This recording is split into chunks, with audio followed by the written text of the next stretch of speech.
In nomine Patris et Filii et Spiritus Sancti. Amen. Ave Maria, gratia plena, Dominus tecum, benedicta tu in mulieribus, et benedictus fructus ventris tui, Iesus. Sancta Maria, Mater Dei, ora pro nobis peccatoribus, nunc et in hora mortis nostrae. Amen. Ave Maria, gratia plena, Dominus tecum, benedicta tu in mulieribus, et benedictus fructus ventris tui, Iesus. Sancta Maria, Mater Dei, ora pro nobis peccatoribus, nunc et in hora mortis nostrae. Amen. Ave Maria, gratia plena, Dominus tecum, benedicta tu in mulieribus, et benedictus fructus ventris tui, Iesus. Sancta Maria, Mater Dei, ora pro nobis peccatoribus, nunc et in hora mortis nostrae. Amén. Día 2. La primacía de Cristo. Muchas veces la gente, y sobre todo los protestantes, suelen pensar que el tener devoción o amor a la Virgen María puede quitarnos devoción o amor hacia nuestro Señor Jesús. Piensan que la Virgen María es alguien que está compitiendo con Jesús por nuestro amor. Y pues esto no es así. Hoy vamos a ver algunos argumentos de la teología católica que demuestran que la devoción a la Santísima Virgen María nos ayuda a amar muchísimo más a nuestro Señor Jesucristo y a tener todos los amores en orden, a Dios sobre todas las cosas. Hoy vamos a comprender con algunos argumentos que la Virgen María no le quita protagonismo a nuestro Señor Jesucristo, sino todo lo contrario. Pero para empezar, veamos un ejemplo. Dentro de la Santa Liturgia Católica, la riqueza del canto gregoriano en latín es parte esencial de la tradición litúrgica.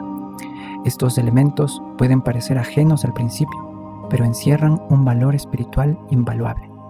Esto quiere decir que aunque no comprendamos muchas veces el latín, aunque no sepamos lo que significan las palabras, cuando escuchamos la música litúrgica dentro de la Santa Misa, por ejemplo, el canto gregoriano nos ayuda a elevar nuestro espíritu hacia Dios, a acercarnos a Él, a profundizar nuestra relación con Dios, aunque muchas veces no lo comprendamos.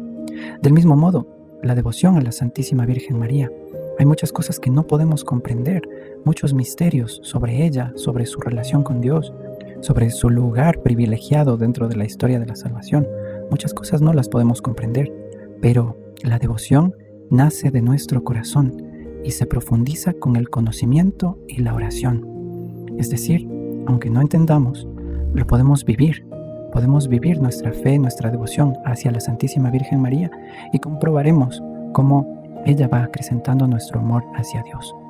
Ayer hemos dicho que la consagración a María es un acto que requiere conocimiento y disposición, ya que no se puede amar lo que no se conoce. Por eso, hemos de insistir en la importancia de estudiar quién es la Virgen María para poder vivir una verdadera consagración a ella. Este proceso se enmarca en la llamada economía de la gracia. Esto es, el plan divino por el cual Dios actúa en la historia para salvar a la humanidad. Así que vamos a analizar los argumentos teológicos que sostienen nuestra devoción en la Santísima Virgen María como aquel camino fácil, corto, perfecto y seguro para llegar hacia Jesús. En primer lugar, analicemos el pasaje del Génesis 3:15, en donde se ve una profecía que anuncia la victoria de la Virgen María sobre el demonio. Para poner un poco de contexto, recordemos, esta cita que acabamos de leer, Génesis 3:15, es precisamente después del pecado original. Dios castiga a Adán y Eva y después habla contra la serpiente y le dice precisamente lo siguiente: pondré enemistad entre ti y la mujer, entre tu descendencia y la suya. Ella te pisará la cabeza, mientras tú herirás su talón. Este punto marca el comienzo del desarrollo doctrinal de la Inmaculada Concepción. ¿Por qué? Pues precisamente pensemos en que aquí Dios está diciendo que habrá enemistad entre el demonio y la mujer. Ahora, esta enemistad no se puede referir a Eva, porque Eva ya había pecado, ya había desobedecido a Dios y con eso se había convertido en enemiga de Dios y amiga del demonio, porque eso es lo que hace el pecado en nuestra alma. nos pone contra Dios y a favor del demonio, aunque no nos demos cuenta. Los protestantes suelen argumentar que cuando Dios se refiere aquí a la mujer, dicen que se refiere a Eva, pero ya hemos visto que esto es imposible. Eva ya se había vuelto amiga del demonio. En cambio aquí Dios está refiriéndose a una enemistad absoluta, enemistad total, desde el primer instante hasta el último, entre el demonio y la mujer. La mujer que es la Santísima Virgen María. Esta cita bíblica avala la Inmaculada Concepción de la Virgen María, ya que desde que fue concebida en el seno de Santa Ana, la Virgen María estuvo libre de todo pecado, y así se cumple esta profecía. Hay enemistad total y absoluta entre la Virgen María y el demonio, entre la descendencia de la Virgen María y la descendencia del demonio. ¿Cuál es la descendencia de la Virgen María? Pues nuestro Señor Jesucristo, su único y verdadero Hijo, y nosotros que somos sus hijos desde el día de nuestro bautismo. Obviamente nos mantenemos en el ejército de la Virgen María si es que tenemos una verdadera lucha contra el pecado, contra el mundo, el demonio y la carne, ya que, como hemos visto, Eva se convirtió en amiga del demonio y enemiga de Dios a partir del pecado. Así que meditemos en la importancia de vivir en estado de gracia, que es lo más importante que tenemos en esta vida, que no se puede comparar absolutamente con nada.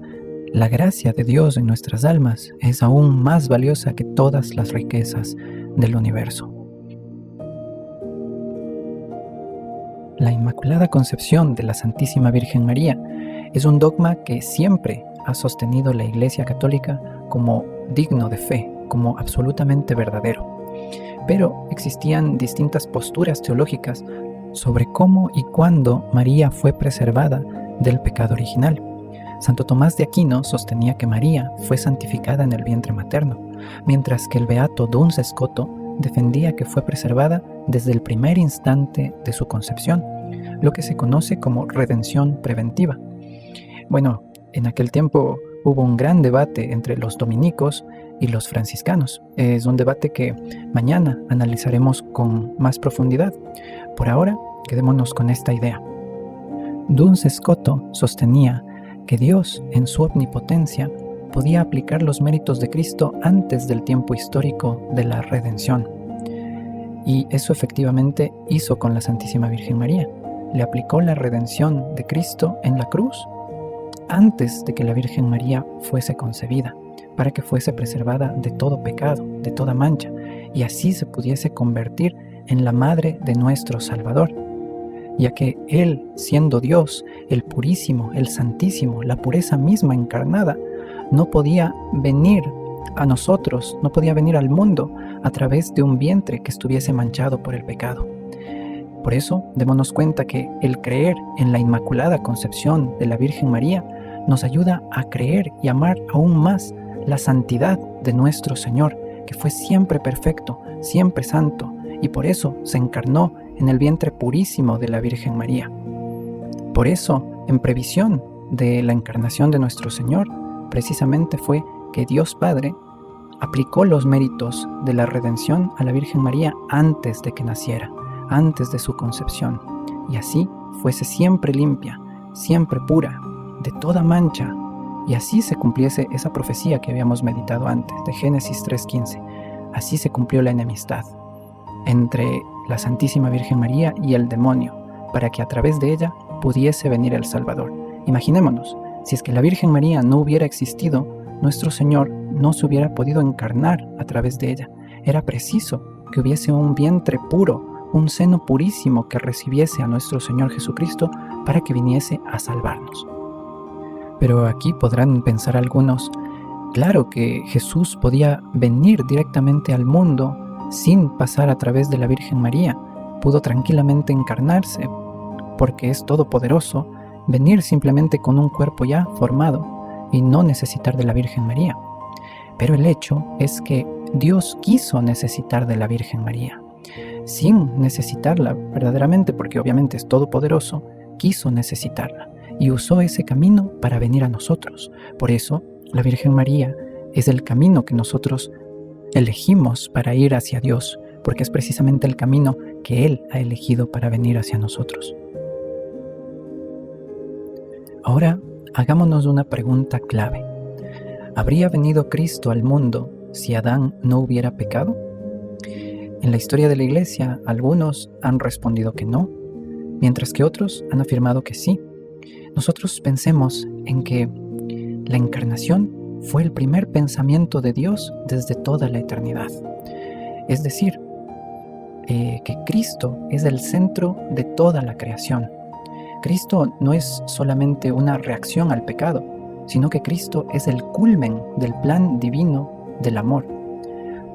Y siguiendo esta lógica, María también fue pensada desde el inicio como la madre del Redentor, completamente libre de pecado para ser digna morada del Verbo encarnado. Esto quiere decir que el Hijo de Dios, la segunda persona de la Santísima Trinidad, no se hizo hombre simplemente en respuesta al pecado del hombre, al pecado de Adán y Eva, sino que se encarnó porque ese era ya el plan de Dios desde el inicio. Y por ende, si su Hijo se iba a encarnar y hacerse verdadero hombre, debía también estar en los planes de Dios el crear una mujer tan pura, tan santa, tan limpia, sin ninguna mancha de pecado, que pudiera ser el medio para que su Hijo se hiciera hombre. Pero no nos quedemos ahí. La Virgen María no solamente es un medio para la venida de Cristo, sino que es una verdadera colaboradora en el plan de salvación. Ella es la nueva Eva, que con su obediencia y pureza participa en la redención que el nuevo Adán, es decir, nuestro Señor Jesucristo, trae al mundo. Por tanto, María representa la humanidad redimida, y su Inmaculada Concepción es una muestra del amor perfecto de Dios, que desde la eternidad la eligió y preparó como madre de su Hijo y madre espiritual de todos los creyentes. Pensemos en esto como si Dios fuese un escultor. Dios primero pensó en Jesucristo, en su Hijo encarnado, y en María como modelos perfectos para toda la humanidad. Y después creó a Adán y Eva. Es decir, en vistas de que nosotros tuviéramos modelos perfectos para poder imitar y llegar al cielo, Dios pensó en Jesucristo y la Virgen María, para que nosotros, dejando atrás el hombre viejo, dejando atrás nuestra condición de humanidad caída por el pecado original, dejando atrás nuestro pasado, nos lancemos hacia lo más perfecto, hacia los modelos de nuestra vida, que son nuestro Señor Jesucristo y la Santísima Virgen María. Conclusiones de este día. En primer lugar, hemos visto que María fue redimida de forma única y anticipada, sin ser manchada jamás por el pecado original. Y esto fue así por voluntad de Dios, para que después su único Hijo se pudiera encarnar y salvarnos a toda la humanidad caída. También hemos visto que la Virgen María es modelo perfecto de obediencia, de gracia, de pureza, de santidad. También pensemos que la consagración a María no es una devoción opcional, sino que es un camino profundo de unión con nuestro Señor Jesucristo. Es decir, no es que cualquier católico pueda decir, no, yo puedo prescindir de la Virgen María, yo no quiero creer en ella, yo no la quiero amar, yo no quiero creer en los dogmas sobre ella, su virginidad perpetua, su asunción, su maternidad divina y su Inmaculada Concepción. Absolutamente ningún católico puede llamarse católico si no ama a la Virgen María y si no es devoto de ella. Esto es algo imprescindible para ser un verdadero católico, para agradar a Dios y para poder llegar al cielo. Así que aprendamos en esta consagración que todo lo tenemos que hacer en María, por María, con María, porque es el medio más seguro para alcanzar la santidad. Recuerden, queridos hermanos, que adjunto a esta publicación encontrarán un PDF con las oraciones que debemos hacer todos los días y también un link a una charla opcional para complementar el tema que hemos visto hoy. Que Dios les bendiga.